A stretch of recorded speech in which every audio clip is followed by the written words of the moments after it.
starter choke if we need it. We're going to turn the ignition on and step on the starter.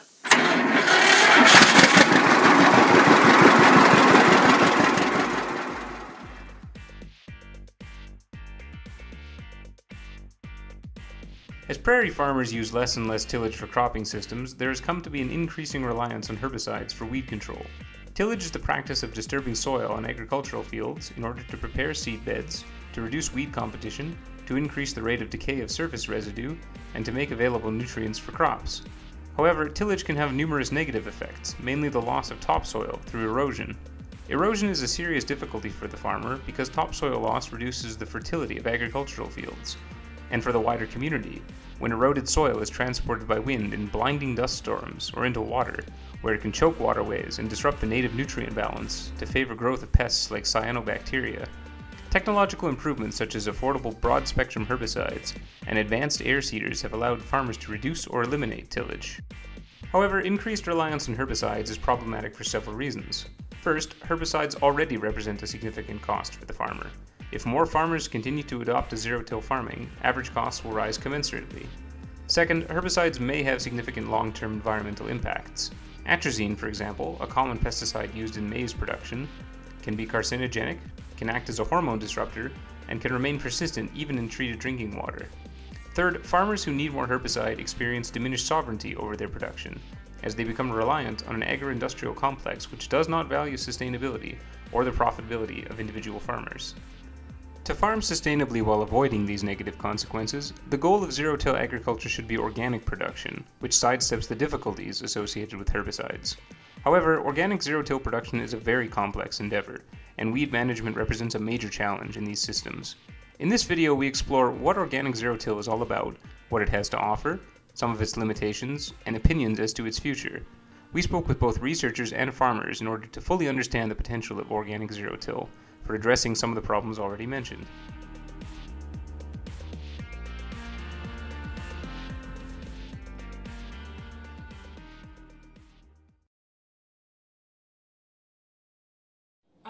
Well, I guess the big difference is between the organic and the conventional is that under organic zero-till, you're following organic management practices, so you're not using fertilizer, you're not using herbicide, and then when you're doing conventional zero-till, most farmers will be using fertilizers and herbicides. So it kind of changes, it changes the management choices that farmers have.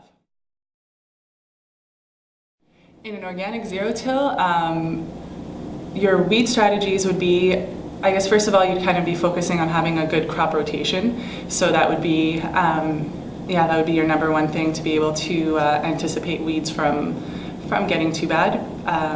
Because in organic management, you always want to be anticipating weeds and trying to keep them down in the first place because you don't have the option of using herbicides the way that a conventional farmer would use. So you would think of preventative things like rotation, increasing your seeding rates, seeding early.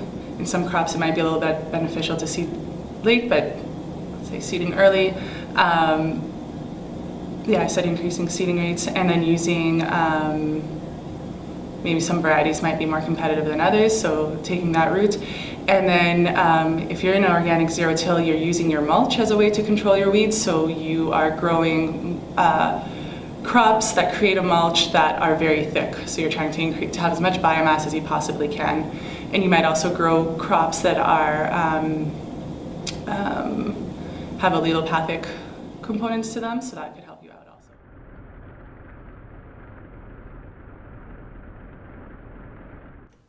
Organic zero-till relies heavily on organic mulches, which are crucial for suppressing weeds in the spring. They are planted in the prior season and terminated mechanically, often using a device such as the Rodale roller crimper, which breaks the stem of the plant to stop internal water transport, thereby killing the plant, while leaving a nice compressed mulch in place. And then these blades actually crimp the stem about every 7 inches. It actually leaves the cover crop intact and attached to the ground, making it very easy for the planter or a transplanter to come through and plant the seed or set the transplant. It depends what kind of organic zero-till system you're talking about. Like if you're talking about an organic zero-till system that you would practice here on the prairies, you're referring to, like you're talking about what the practices that farmers are doing here, and here farmers will dedicate a full year to their green manures, so full growing season. So the way that it's seeded is that you seed your green manure in May, and then you let it grow, and then and here the way people have tried it out is with rolling it, like creating that mulch with a roller. So there are many advantages with that system. Maybe for one that would be selling point would be that you can reduce the time that you need for doing some mechanical weed control. So because you just go in the field once with the roll crimper to terminate your cover crop, and then you seed into that cover crop mulch, and then that's it for the rest of the growing season. Mm-hmm. So you don't have to go, for example, with a anti-row cultivator 2 or 3 times during the season, or depending on your crop. I'm thinking about corn and soybeans, so anti-row cultivation. But so that's just like for the farmer. I guess that would be the advantage. For the environment, there are many advantages. For sure, it limits soil erosion. I guess, the big thing is not using herbicide, in my opinion. Absolutely. So, and at the same time, growing cover crops, and there's like unlimited research done on why cover crops are beneficial for agricultural systems, in terms of just soil health, diversity into the system, because you use I guess cover crops like oilseed radish, for example, or some and also you can have legumes in your cover crop, so you can have some biological nitrogen fixation, so you reduce the number of inputs that you bring to your cropping systems. So many other more advantages. Yeah, so 2 things, perennial weeds, and also I guess organic cropping systems rely heavily on mineralization of crops or green manures, and the fact that we didn't do any soil disturbance, and we just let that cover crop on the mulch, it really reduced the amount of mineral nitrogen we're able to get from that cover crop.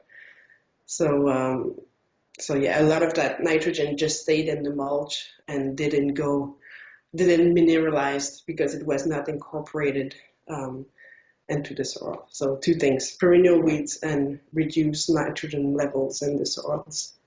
So those are 2 limitations to the system. Are there any other agronomic limitations? I guess for farmers that would want to try this system, you need to make sure that you have clean fields before doing it. Right, like, you mentioned wild oat pressures in your field. So if you have any problems with perennial weeds, for example, like Canada thistle or any even annual weeds, if you have a high weed pressure, so you have a lot of weed seeds in your seed, then that's a recipe for disaster. You need mechanical weed control to get rid of those weeds, in my opinion. I haven't tested it, and I haven't seeded many different weed species myself, but I've had to deal with wild oats, and the mulch could not control wild oats, like very, very high population of wild.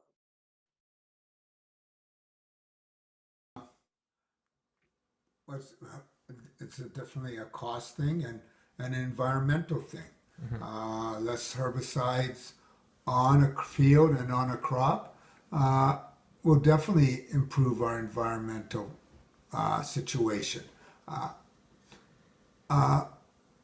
but and the cost and herbicide cost and diesel fuel and everything else.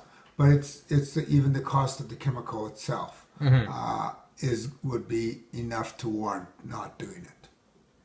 Okay, well, thank you for this interview, and you'll be glad to know.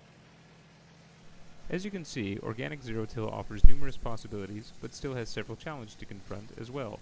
If you'd like to learn more, visit the Rodale Institute website or the Natural Systems Agriculture webpage here at the University of Manitoba. Thanks for watching.